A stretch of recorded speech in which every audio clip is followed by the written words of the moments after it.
তাওয়াক্কুল মানে ছেড়ে দেয়া নয়, সর্বোচ্চ চেষ্টা করার পর ফল আল্লাহর হাতে ছেড়ে দেয়া।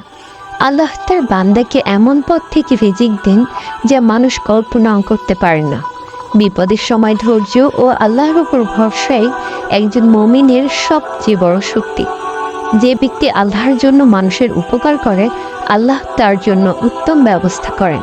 একটি ছোট্ট গ্রাম যার নাম ছিল নূরপুর।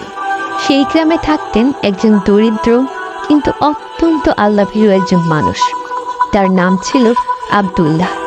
তিনি দিনমজুরের কাজ করতেন।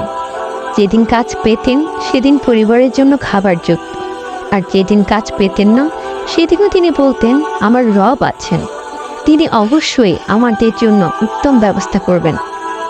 একদিন টানা 3 দিন না, ঘরে মাত্র 1 মুঠো চাল ছিল। স্ত্রী উদ্বিগ্ন হয়ে বললেন, আমরা কাল কি খাবো? আব্দুল্লাহ শান্তভাবে উত্তর দিলেন, আমরা চেষ্টা করব, আর রিজিকের মালিক তো আল্লাহ, তিনি আমাদের ভুলে যাননি। পরদিন ফজরের নামাজ পড়ে তিনি আল্লাহর কাছে দোয়া করলেন। তারপর কাজের সন্ধানে বের হলেন। সারাদিন ঘুরেও কোনো কাজ পেলেন না। বিকালের দিকে তিনি দেখলেন রাস্তার পাশে একটি বৃদ্ধ লোক ভারী বোঝা নিয়ে হাঁটতে পারছে না। নিজের কষ্টের কথা ভুলে গিয়ে তিনি বৃদ্ধের বোঝা বাড়ি পর্যন্ত পৌঁছে দিলেন।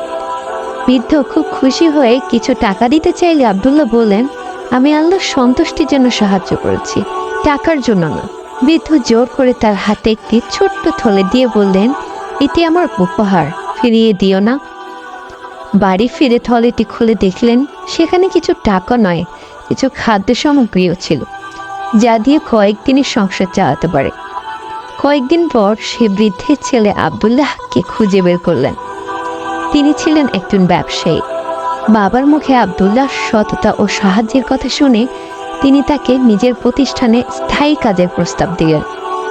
চাকরি পাওয়ার পর আব্দুল্লাহ বলতেন, রিজিক চাকরি থেকে আসে না, মানুষের কাছ থেকেও আসে না, রিজিক আসে এক আল্লাহর কাছ থেকে। চাকরি শুধু একটি মাধ্যম মাত্র। এরপর তার সংসারে সচ্ছলতা এলো, কিন্তু তিনি কখনো আল্লাহর উপর ভরসা হারাননি, আর দরিদ্র মানুষদের সাহায্য করা কখনো বন্ধ করেন।